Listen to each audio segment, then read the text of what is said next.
Okay, my name is Jürgen Steinmetz from eTurbo News and the Breaking News Show. We're back now, and we're actually going to go halfway across the world to Jakarta, Indonesia. And we welcome Alistair Spears, is that correct? And, that's correct. And he's the president of SCAL International in Jakarta. For those that don't know what SCAL is an organization actually 90 years old.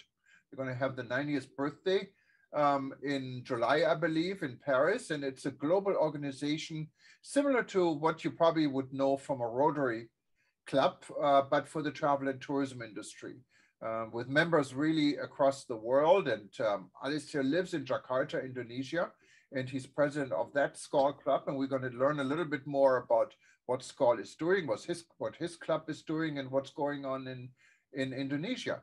And also those who are familiar with eTurbo News and read our about statement, eTurbo News actually started in Jakarta, Indonesia.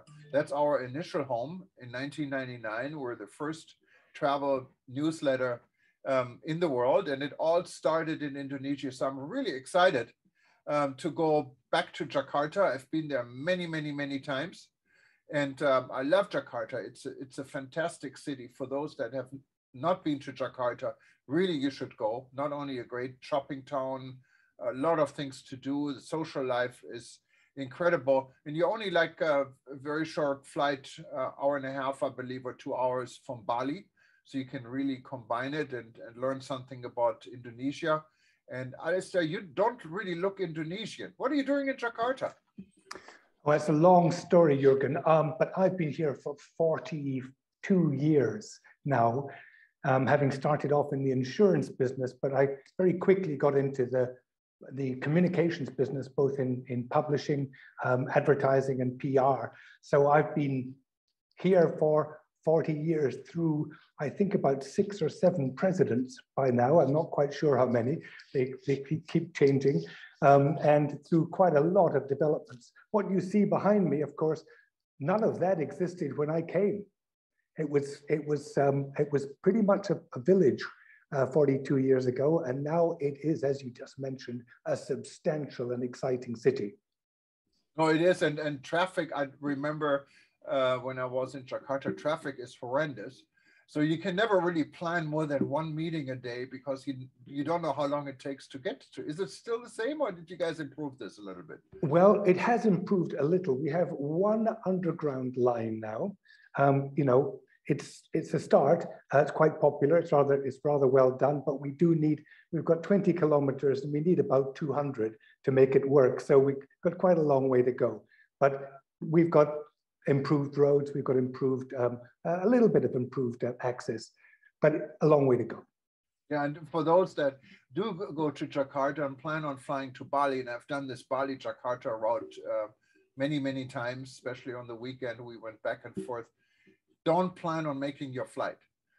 My best advice is stay at the airport hotel a night before and fly in the morning, because I don't know how many last flights I missed to Bali. So but it's a fun city. Food is excellent. There's so many, you can find any food from anywhere in the world, and people are very friendly, and it's really a city I personally enjoyed a lot. But let's talk a little bit about SCAL. How many members you have in your SCAL club? Well, you know, we used to have, before all of this decline in being able to attend anything, we had 80 members. Now we're just down to 20, but we're rebuilding at the moment. The people haven't been able to go to anything. So we've kept it going, and we've just kept the core group going. But over the last 3-4 months since the COVID regulations relaxed, we have built up again. In the last 3 dinners that we've had 40 people, roughly 40 people coming. So the spirit is back, the attendance is back, and we are moving forward again. And if anyone wants to join us listening, I know we have a lot of readers still in Indonesia because of our history. They can just go to skal.org. And also, if you're not in Jakarta, anywhere in the world, and you don't have a SCAL club in your area, start one. And it's easy. Absolutely. Just contact SCAL. Just go to skal.org. You have all the information on it. And you can also see if there is a SCAL club in your region. It's a really good organization to belong to. It's fun. Skoll is also has young Skoll for those that are just starting the business. You can also join, and it's doing business among friends. That's what it is, and so it's definitely a good organization to belong to. And I think you have some exciting activities you told me earlier coming up in regards to the sustainable tourism world. Tell us a little bit more about it.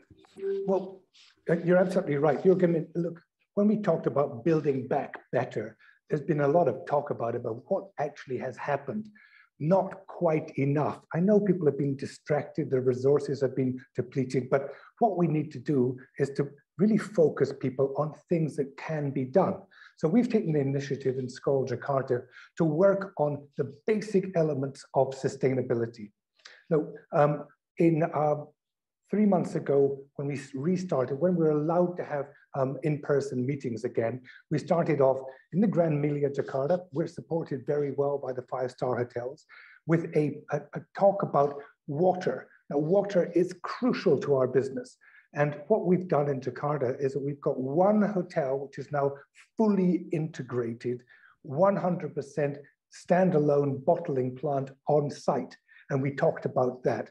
So there's no plastic whatsoever. There's no water deliveries, even in big containers. There's no transportation, no pollution, all done on site. We don't think there's anybody else, certainly in Indonesia, who's doing that. And we wanted to bring that to the attention of the industry, that you can have a fully integrated water bottling recycling system in a standalone hotel, break even for that 400-room hotel, only 14 months, and saving 40,000 plastic bottles a year. And that was a message which everyone went, oh, we can actually do that. So that we started off with this really pretty cool, you can do it, and it makes money, and it makes sense message. Tell us, I mean, we're not the BBC here, but what's the name of the hotel? Because I think that alone might be a good story. Oh, well, it was the perfect hotel, frankly. It was the Mercure Convention Center in Ancol. Okay. Which, of course, is part of the Accor group, which gave us access to the rest of the 120 Accor hotels in Indonesia. And it belongs to a hotel owning group called Jakarta Setia Budi, who also happens to own Hyatt hotels across Indonesia and a bunch of apartments. So we got a double hit. And that just opened, about 2 months ago. Sorry, just on 2 months ago, when we had the talk, that was when it was just inaugurated. So it is very new. And now we're spreading this message to the entire business. If you can save 40,000 plastic bottles in one hotel, you multiply that by 1,000 hotels, you've suddenly got 40 million plastic bottles taken out of the system, and they save money at the same time. Quite a good scenario. So that was our first talk. That's an amazing example, and I never heard anything like this before. So that's quite impressive. Well, it is. It was all done by a Frenchman, Didier Perez, and his team. And we are absolutely intent on spreading this message throughout both Indonesia and the rest of the world. But going through the Accor group really should give it momentum. And we hope that they will pick this up and say, let's go, guys, because they've got a lot of hotels. And Indonesia has a lot of hotels. Not only the Accor group, you really have all the major Western hotels. You have a lot of beautiful local branded hotels, boutique hotels. There is a lot when it comes to accommodation. There are apartments and so forth. And of course, Indonesia needs the travel and tourism industry. Jakarta, of course, is more on the business side, but as I said, it's well worth visiting as a city. But there are other regions in Indonesia, like, of course, most famous Bali, that depends on tourism. There's Kalimantan, there's many regions of Java and West Java. There's a lot of things. So is tourism coming back? Is Indonesia opening up? How's the situation? It is, but I'd like to pick you up on the point about Jakarta, Jürgen. One of our second talk, and that fits in perfectly, the second talk we did last month was on destination management for Jakarta. Now, Jakarta is, as you said, everyone thinks about it as a business city. What we want is people to think about it as a destination. Why wouldn't you, if you go to Kowloon as a destination, why wouldn't you go to Jakarta? We've got everything that Kowloon has got and more. We've got culture and history. We've got fantastic golf. We've got spas. We've got great shopping. As you mentioned, fantastic restaurants. But everyone thinks about this as a business destination. No one books a holiday to come here. Literally no one. And that's very sad. And we want to change that mentality. We've got the Thousand Islands offshore, which is part of Jakarta. Beautiful place. I've been there. I mean, we just don't promote it as a holiday destination. It's always business, business, convention, exhibition, business. We've got to change that mindset. No, I mean, I fully agree with you. And if we can help by any means, I told you before we started officially talking, I actually have a medal from the governor in Jakarta I received in 2000, in the year 2000, when eTurbo News, and a lot of people don't know this, actually, not eTurbo News, but my company, what later became eTurbo News, represented Indonesia as a tourism office in the United States and Canada. And that's the reason I spent so much time in Jakarta and also in Bali and in many other regions. And I have to say, I fall in love with Jakarta. It's definitely a place to visit. If you like cities, and I live in at that time, at least now I live in the city in Honolulu, but at that time I lived on the North Shore here on Oahu, what is just beautiful from scenery. But you really don't want to go to a beach city. So Bali, not Bali is attractive, but for me personally, the beaches were not a big deal. But I really enjoyed the city, and Jakarta has it all. It's really a place visiting, and it has everything you can think of to offer. And I don't think that has changed over the year. It looks like it even increased because there are new hotel openings, there are new activities, and you lived there for 40 years, so got to be worth it, right? Well, absolutely. I mean, Jakarta has great advantages because you can get out of Jakarta up to the mountains only a couple of hours away as well. And then, of course, as you said, look, regional travel to Bandung, which is an extraordinarily great city as well. We've got Surabaya, which is industrial, but actually a great city to visit too. Then, of course, we have the gems of Jogja and Solo in central Java. I mean, marvelous places that are unique and beautiful and easily accessed. Yeah, and Surabaya, if you ever go to Surabaya, get ready for spicy food. I remember this, they had the spicy chicken, what was wonderful because I love spicy food. And yes, there's so much going on in Bandung. I remember the road, and I stayed I forgot the name of the hotel, in a golf hotel, what was a wonderful weekend I spent there. And of course you have so many things in Java, and you can experience it. Jakarta could be kind of a hub, yeah, from where you can really go to anywhere. And yeah. So yeah, Indonesia is actually a very big country, and if you fly from one end to another, it's like 6 hour flight. So it is not a small place. It's the largest Muslim population of any country in the world, but it's not only Muslims. You have Christians. Bali is dominant Hindu. It has so much diversity, and people are living peacefully together. Very much so. And that is really a big issue. And you see all these smiles. Everyone, especially in the travel and tourism industry, know really well how to make guests feel comfortable, and they love guests.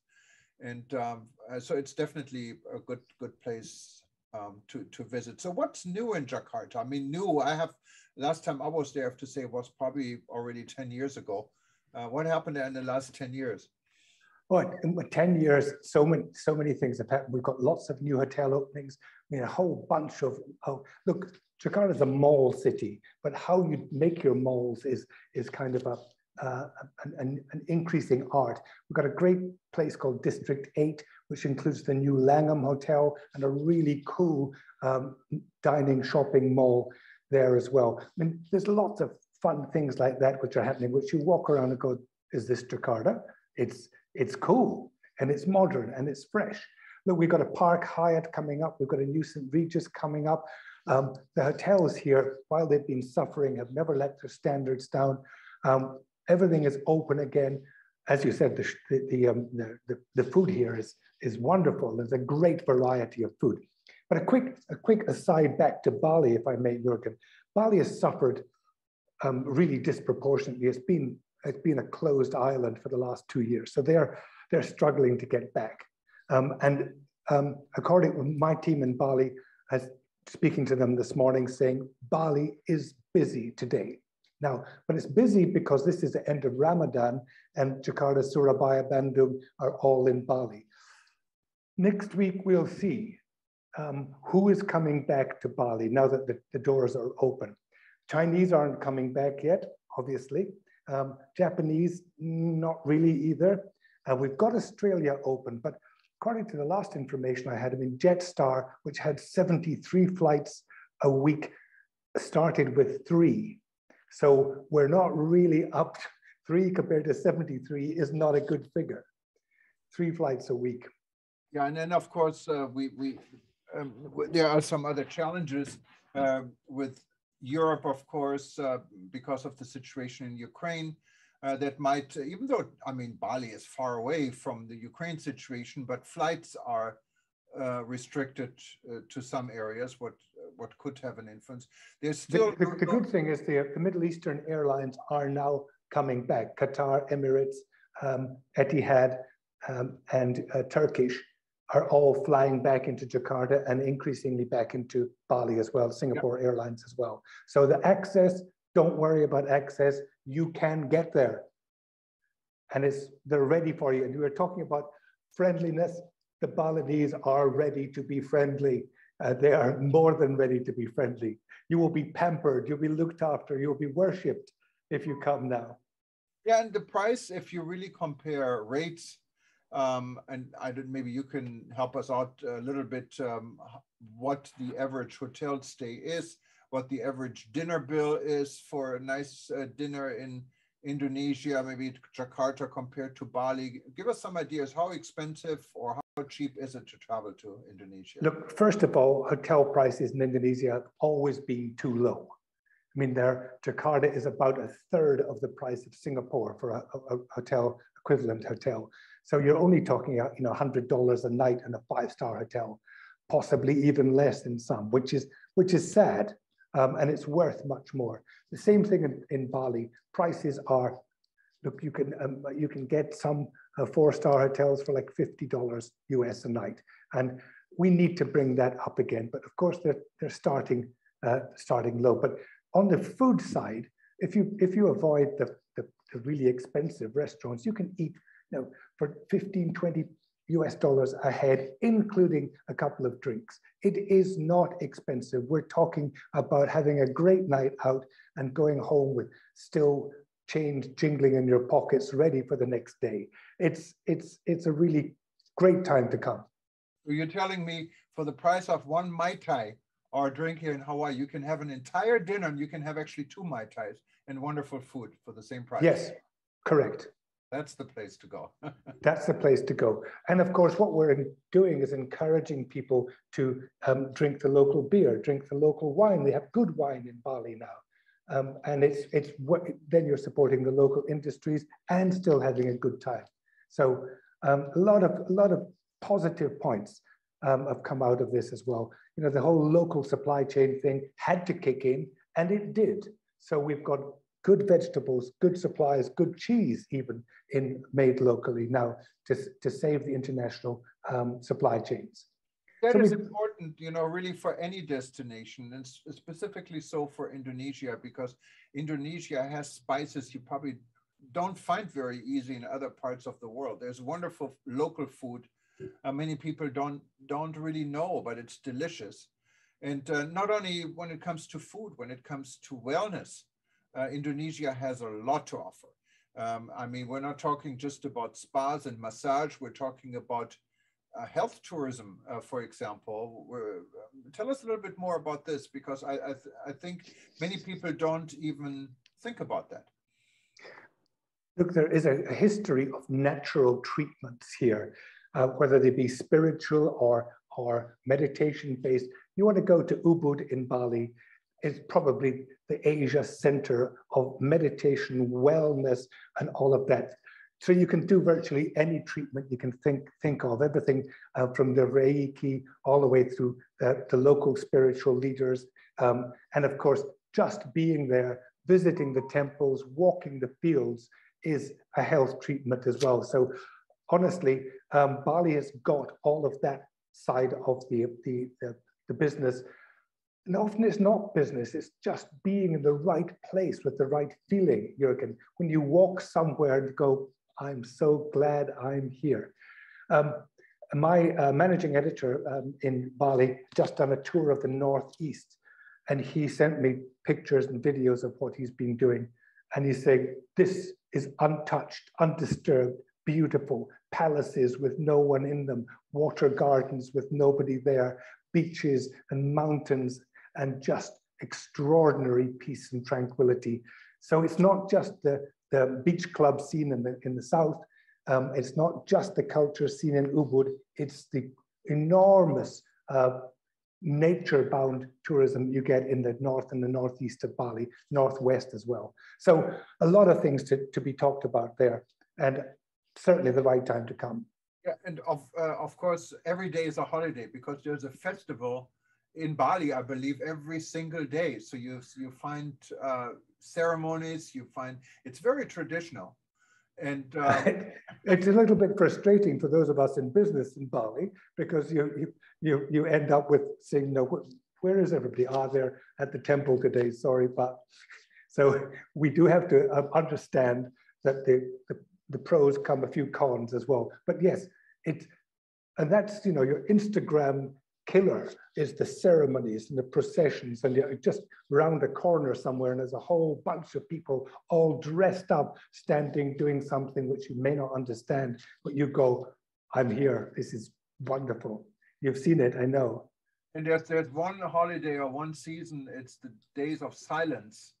Everyone agrees on. And if you should watch out when this is, because if you don't want to be isolated, you better not come. But it's also it's an experience. Basically, it's in Bali, and you really cannot do anything. Everything is pretty much closed, and no one talks. And how does this work?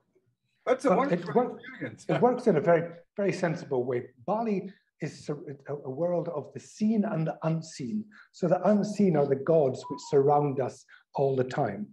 Now, on this the special day, the Day of Silence, Nyepi is called. The night before, there are parades around each town which drive away the evil spirits, and then silence and darkness falls and everyone stays indoors. So the spirits think there's no one there and they all leave because they don't see anybody, they can't hear anybody. So during that night, everybody is at peace. But actually now people are booking to go to Bali on Nyepi because it is such a wonderful experience to go somewhere which closes down and says, you can do nothing. Think about your life, think about yourself, sit down, relax, you've nowhere to go. Yeah, that's Bali, great. If you go over to Lombok, what is an island, it's not too far away from Bali. Many people combine it. You're in a completely different world. It's like really, you're on a different planet almost, when you come visit Lombok for a few days. Is this still a popular place? I remember I stayed at the, what was the hotel? Oberoi in Lombok, and it was wonderful. 3 days just to really get away from everything. How's Lombok doing these days? Well, Lombok has had a major investment in the south, in an area called Mandalika, where the Ministry of Tourism and the Lombok government decided to create a MotoGP track. Now, I don't think personally that that's the right thing to do there, because it's the world's noisiest sport in the world's quietest resort, but they put in like a $300 million investment to bring the world's motorcycle enthusiasts there. And they've already had one successful MotoGP. So they have brought in investment to change the paradigm of tourism in Lombok. The north the northwest where you were, Oberoi, Tugu, are opposite the Gili Islands. The Gili Islands were the real party islands surrounded by beautiful, tranquil waters. And they have really fallen on bad times over the last 2 years. They've really had nobody there.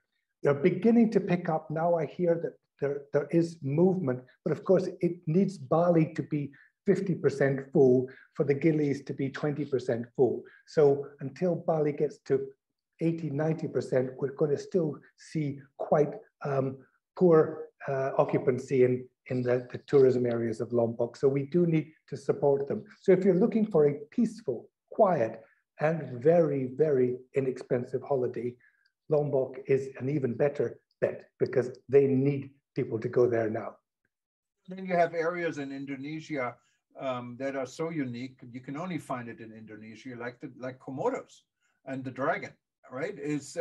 How is this developing? I was there probably also eight some years ago, and I know they had a lot of plans for tourism. Did any of this materialize? Well, absolutely. Look, the Ministry of Tourism put in place what they first called the 10 new Balis and now have revised to the 10 priority destinations. Then they focused it down to 5. And those 5 destinations, one of which is Komodo, and also further afield in Papua, they've the Raja Ampat, the Four Kings area for diving. So those are 2 of the expanded areas of priority.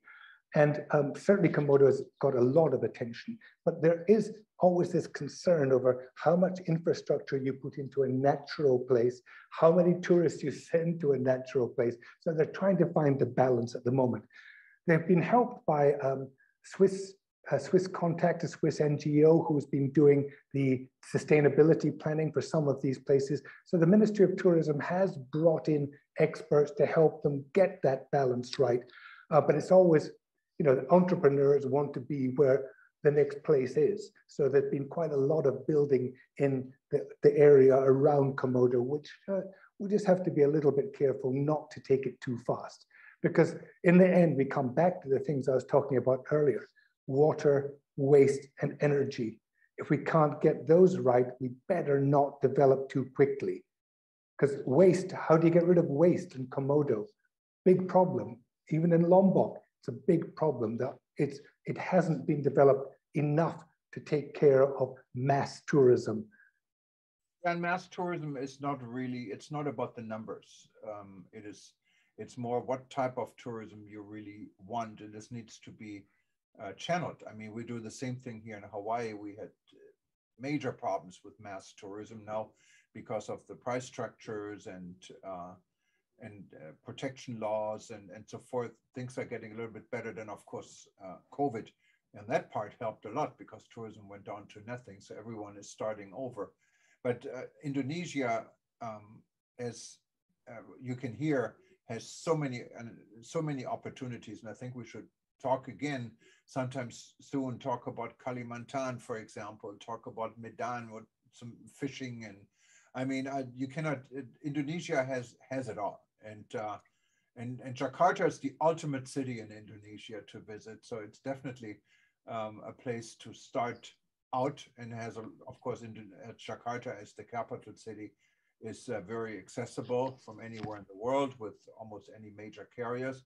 Yes, and coming from Europe or from Africa or the Middle East, no issue. You have Etihad, you have Qatar Airways, you have Emirates, you have Saudia and Turkish Airlines coming in. From the US mainland, of course, you can take Singapore Airlines, you can take EVA, you can take ANA, Japan Airlines, China Airlines, Air China. All of them are flying, can take you to Indonesia. Unfortunately, Garuda no longer flies to the US, so I hope they're going to look at this market again, because I remember in the time when I worked with Indonesia, there was a direct flight and there was a nonstop flight here from Honolulu to Bali, what was wonderful. We're kind of neighbors. And that, of course, this hasn't been the case for more than 20 years. So hopefully also the United States is an interesting market, and our friends in Indonesia will support this. And I think there are opportunities in the world. And Jürgen, before we close out, I just want to make one quick point, if I may, coming back to SCOL. My next event in SCOL Jakarta, International Jakarta, we have as a speaker a guy called Simon Pestrich. Now, Simon is the CEO of the Potato Head Group, which you may have heard of. Potato Head, it's a very funny name for, first of all, a restaurant, then a nightclub, then a series of hotels. And the Potato Head suites, which are in Seminyak in Bali, are probably the most sustainable, purpose-built, sustainable residential units certainly in Indonesia, maybe more than that. Brilliantly conceived from everything from recycled, built-in recycled materials to reused materials and everything. So I'm now bringing Simon to speak to the hotels of Jakarta, who can't start from zero, but they can at least join in where they can on the sustainability spectrum. And so we're trying to bring experts in to inspire and very specifically say, not only can it be done, I've done it, listen to me, follow me, use us as a model. So that's the next message that we've got. We're going to keep this up all year. I've got Steve Piro coming to speak about energy and how hotels can save up to 40% of their energy. We've got Waste for Change and local NGO talking about how hotels can be down to 5% waste to landfill. All of this stuff is possible, and we're using SCOL as the platform to bring all of these messages to our tourism industry. And I greatly appreciate the opportunity to tell you and your viewers that we may be a backwater over here in Jakarta, but we're going for it. No, and I hope you can share this. I mean, why not tape such an event or even contact us for a live stream? We can help you to live stream it and then repeat it, because you're putting a lot of effort in bringing these excellent speakers to your event, to a club of 18. Why not bring it to a club of 1 million, some people possibly? Absolutely, that would be fantastic. We'd greatly appreciate that. No, but I really enjoyed our conversation. You can tell that we're way over time. Our 10 minutes are almost 45 minutes, but I don't mind at all, because we really would love to have you back and talk more about Jakarta and Indonesia, one of my favorite places in the world. And I spent several years basically commuting between the United States, or Hawaii better, and Indonesia. And I've seen a lot in Indonesia, and I really miss it. It's kind of my second former home. And so we like to report more, because Indonesia is coming back, and it's a destination that's just simply fascinating, and it deserves a lot more time, not only with us, with everyone else. And we really hope that tourism is picking up. I remember Indonesia went through ups and downs, but it always recovered. It's very resilient. And we don't really want to repeat all the problems there were, but like any destination, Indonesia has a good share and always was able to recover. So let's bring COVID behind us, and hopefully the world can be at peace, and Indonesia can be one of the top destinations in the world again for people to visit. And I say I really honestly enjoyed it talking to you, and terima kasih, and thank you so much. And I know we talked about some common friends. Give my regards, and I will. We see Thank you again soon. And again, thank you very much, Jürgen. Good luck to you and everybody. And Indonesia is open. Come back and see us. Absolutely. And anyone wants to know more about SCOL, just go to skol.org. SCOL is spelled SKAL.org. And you also see it here on the screen. And you find, actually, you have a permanent SCOL logo on eTurbo News. Just click on it. It will bring you to the SCOL website. So why not start your own club and get as active as Alistair is in your own region? It's a wonderful organization to belong to and to network and do business among friends. That's what it is. We all are in business, and why not do business with those people you can trust and share also your virtual social life with.